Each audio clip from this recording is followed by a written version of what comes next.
Girlfriend আছে কার কার দেখি হাত তোলো।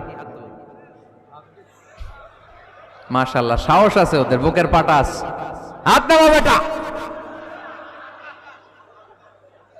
এই গার্লফ্রেন্ড বয়ফ্রেন্ডের সাথে আমাদের কোনো সম্পর্ক, আমরা বিয়ে করব। কি করব? বিয়ে করব। চেয়ারম্যান সাহেব বিয়ে করাই দিন এগুলোরে, আপনার দায়িত্বে দিয়ে গেলাম। এই গার্লফ্রেন্ড বয়ফ্রেন্ড এগুলো ইসলামের কালচার নয়। বিয়ের চেয়ে ভালো কাজ পৃথিবীতে হতে পারে। বিয়ে করতে গেলে বাপে বলে আগে নিজের পায়ে দাঁড়া। তো এতদিন ও কার পায়ে দাঁড়াইছে? ছেলে মেয়েদেরকে সাহস দেন, ছেলেও পড়বে। ওই যে একজন চিল্লান দিয়ে উঠছে, ওর কমন পড়ছে, কমন পড়ছে। মাশাআল্লাহ। গার্ডিয়ানরা যারা আছেন ওদের দুঃখ কষ্ট একটু বুঝছেন আপনারা, মিলাই দিয়েন ওদেরকে, বিয়ের পিড়িতে বসায় দিয়েন। বিয়েতে কল্যাণ, বিয়েতে বরকত। বিয়ের মতো ভালো কাজ হতে পারে না। সব নবীরা বিয়ে করেছেন।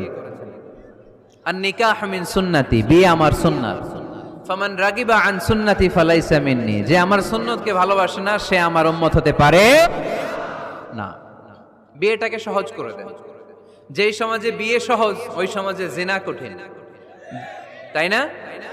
যেই সমাজে জিনা সহজ ওই সমাজে বিয়ে কঠিন। আমাদের সমাজে জিনা করা সহজ, বিয়ে করতে লাগে 10 লাখ, জিনা করতে লাগে 1000। ঠিক কি না? 10 লাখ টাকা ছাড়া বিয়ে করা যায় না। এটা লাগবে, ওইটা লাগবে, এই দাও, ওই দাও, মোহর দাও, বিশাল অঙ্কের মোহর। 10 লক্ষ টাকা ধার্য না করলে মেয়ে দিবে না। এরকম আছে না নাই? না, এগুলো আসলে ইসলামিক কালচার না। ছেলের বাবা মেয়ের বাবা উভয়কে আমি বলি বিয়েটা সহজ করে দেন, সহজ করে দেন। ছেলে পড়াশোনা করুক, সমস্যা নাই, মেয়েও পড়ুক, কিন্তু তারা পবিত্রভাবে তাদের সম্পর্ককে মেনটেন করুক। ঠিক কিনা?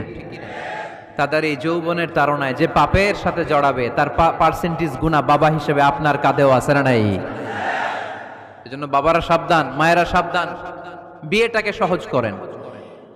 এই এলাকার যুব সংঘ যারা আছো, তোমরা একটা ক্যাম্পেইন করবা এই মাহফিলের পরে, টাইমলি ম্যারেজ ক্যাম্পেইন।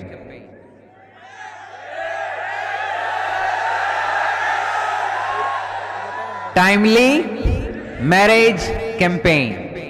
সময় মতো বিয়ে দিতে হবে, দেরি করা যাবে। বাপ মা বুঝে না, একজনকে হুজুর আব্বাই বুঝে না। গার্ডিয়ান যারা আছেন একটু সদয় হন। ওরা যে পাপের সাথে, পাপের রাস্তা যে ওরা চিনে যাচ্ছে, পাপের পথে যে জড়িয়ে যাচ্ছে, আল্লাহর সুপ্রিম কোর্টের কাঠগড়ায় আসামি করে আল্লাহ সেদিন আপনারে দাঁড় করাবে।